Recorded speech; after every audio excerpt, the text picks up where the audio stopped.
मोमिना कलिमा पढ़ने वाली एक हमारी बहन, और उन्होंने अपने घर में एक दुर्गा माता की मूर्ति लाकर उसको रखा और 9 दिन तक उसकी पूजा की।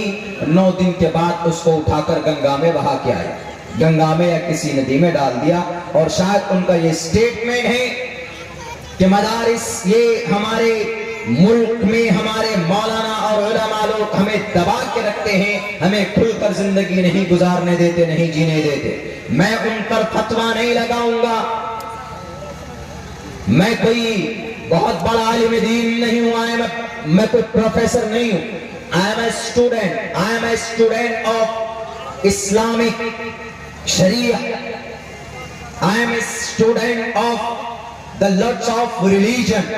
बहुत सारे धर्म हैं, religious authentic books I have taught.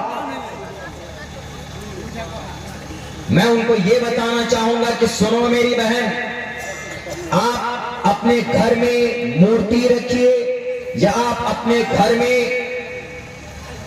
कलीसा या चर्च बनाइए, हमें उससे कोई सरोकार नहीं। आप इस देश में रहते हैं, देश का कानून हर किसी को आजाद बनाया है। देश का कानून, शरीयत नहीं। मेरे अल्फाज पर गौर करना मोहतरमा। हम आपको नहीं कह रहे कि यू आर डिसबिलीवर और आप धोखेबाज हैं, आप अल्लाह के साथ मक्र करते। अल्लाह के नबी अलैहिस्सलाम ने साफ लफ्जों में अपने हदीस में बयान किया, मन तशब्बह बिकौमिन फहुवा मिनहु। जो मुसलमान, जो इंसान किसी कौम की मन तशब्बह, किसी कौम की मशाबहत इख्तियार करता है, यकीनन वो उसमें से हो जाता है, उसका शुमार उसमें से होता है। अब अगर कोई हिंदू मस्जिद में आकर अजान दे, वजू करके नमाज पढ़े, तो उसको सड़क पर चलने वाला देखकर क्या कहेगा कि ये हिंदू है? नहीं, क्या कहेगा कि he is a Muslim, because he call pray to God for paying for offering सलाह। वो देखो अजान दे रहा है नमाज के लिए, and he is making ablution, वजू भी कर रहा है, and he is ready to offer सलाह, और नमाज के लिए देखो तैयार है मेरे भाइयों। तो सब आदमी यही कहेगा कि वो हिंदू नहीं बल्कि मुसलमान है, क्योंकि मुसलमान अजान देता है, वजू करता है नमाज पढ़ने के लिए। कोई भी आदमी, अब अगर कोई मुस्लिम है, दाढ़ी नहीं है, टोपी नहीं है, दाढ़ी है टोपी नहीं है सर में, लेकिन आप देखेंगे कि अगर वो किसी मंदिर के सामने जाकर नतमस्तक होकर और वो किसी मंत्र को पढ़ता है या पूजा अर्चना करता है या नारियल तोड़कर या वहां पर कोई और हवन करता है, गायत्री मंत्र पढ़ता है, ब्रह्मा सूत्र पढ़ता है या कोई और श्लोक पढ़ता है, या शिवरात्रि के अंदर या नवरात्रि के अंदर व्रत रखता है और जनाब वो चढ़ावा चढ़ाता है, प्रसाद बांटता है, लेता है, माथे पर तिलक भी लगाता है, तो ऐसी सिचुएशन में बताइए नाम उसका अब्दुर रहमान है।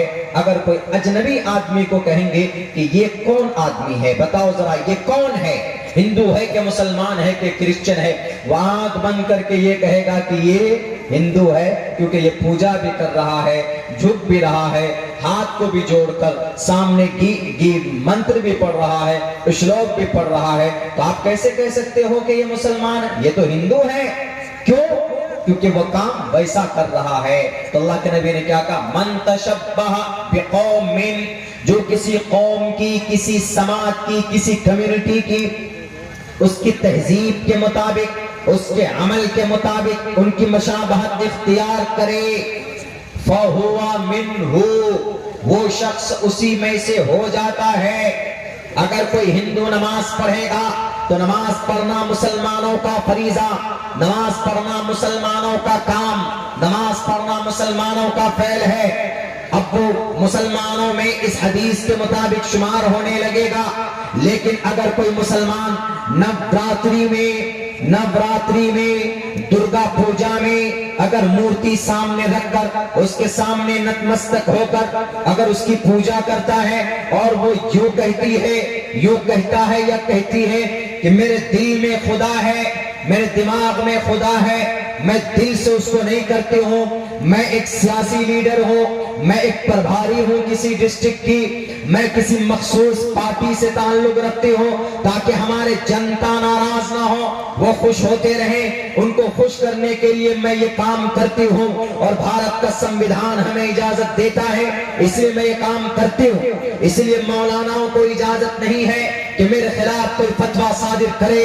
मौलाना को कोई जरूरत नहीं है तुम्हारे इस फैले पद के ऊपर कोई फतवा सादिर करने के लिए, कोई जरूरत नहीं है। It's very very open and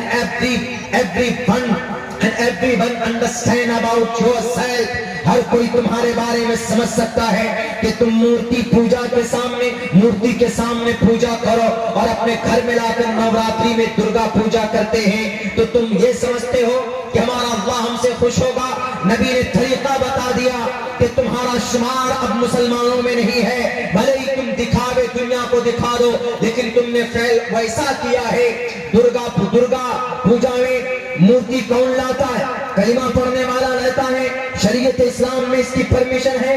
बिल्कुल परमिशन नहीं है। अगर कोई अपनी राजनीति को बचाने के लिए, अपनी कुर्सी और गद्दी को बचाने के लिए अगर यूं कहता है या कहती है कि मैं सिर्फ दिखावे के लिए किसी भगवान के सामने अपने माथे को टेकते हो, तो अल्लाह के नबी का फरमान है कि वो इंसान उसी में से है जो इस मजहब को मानते हैं, जो मूर्ति पूजा करते हैं, जो देवी देवताओं को मानते हैं, वो उसी मजहब में से है। सपोज दैट हम अगर पैंट पहने या टाई लगाएं, जैसे टाई लगाते हैं, टाई पहले जमाने में, टाई बहुत पहले जब शुरू में था, ये टाई लगाना मम्नू था, लेकिन अब and you can use tie, coat and pant and safari suit, क्या बोलते हैं उसको, क्यों? इसलिए कि पहले ममनू था ये कोट टाई जो लगाते हैं गले में, जो कपड़ा होता है लटकता रहता है चुटकी की तरह, पहले ममनू था। क्यों मना था? कपड़े का एक लगता उसको पहन सकते हैं, इसलिए ममनू था वो, चूंकि वो खुसूसन क्रिश्चियन लोग उसको पहनते थे, क्रिश्चियन की खुसूसियत थी वो।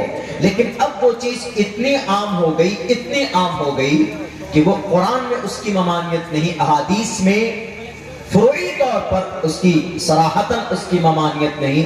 इसलिए ओपनली हर कोई, वो एक कौम की खुसूसियत पहचान नहीं रही क्रिश्चियन के, अब हर कोई लगाता है, हर कोई पहनता, हर कोई लगाता है। तो therefore and you can also very easily wear and tie knot, आप उसको बांध सकते हैं, गले में लगा सकते हैं। तो इसलिए कहा गया कि अगर कोई इंसान किसी खास मजहब की पैरवी करता है, कोई मुसलमान, तो यकीनन वो उसमें से हो जाता। अब मुसलमान अगर किसी कब्र पर सजदा करते हैं तो क्यों उसको नाजायज करार दिया जाता है? क्यों नाजायज करार दिया जाता है उसको कि भाई ये नाजायज और हराम है?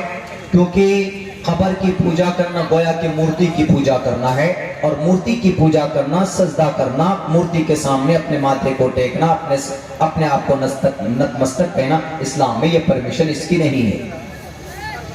भजन गाएंगे, ये क्या प्रॉब्लम है? गायत्री मंत्र पढ़ेंगे, हम गायत्री मंत्र पढ़ते हैं, बहुत सारे मंत्र श्लोक पढ़ते हैं। अभी हमने आपके सामने 2-3 मंत्र श्लोक पढ़े। बहुनाम 2-3 दिन से ये मंत्र के ऊपर एक्सप्लेन कर रहा हूं, मैं करूंगा इसके ऊपर भी। बहुनाम जन्मनामन्ते ज्ञानवान माम प्रपद्यते वासुदेव सर्वमिति समात्मा सुदुर्लभः उदारा सर्व एवैते ज्ञानी तात्मेव मयिमतम आस्थिता संयुक्तात्मा मामेव उत्तमां गतिम।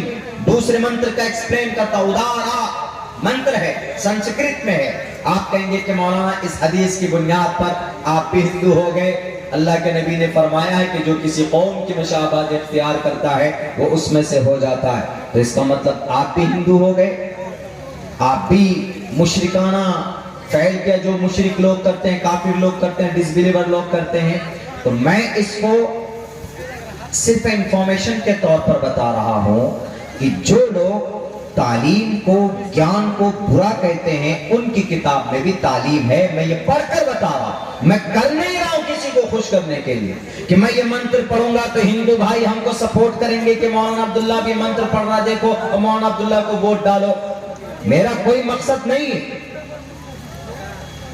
उदारा सर्व एवैते उदारा, समाज में कंट्रीब्यूट करना, लोगों की मदद करना, अगर कोई करता है तो उसको सही बोलते हैं। उदारा सर्व एवैते सही है।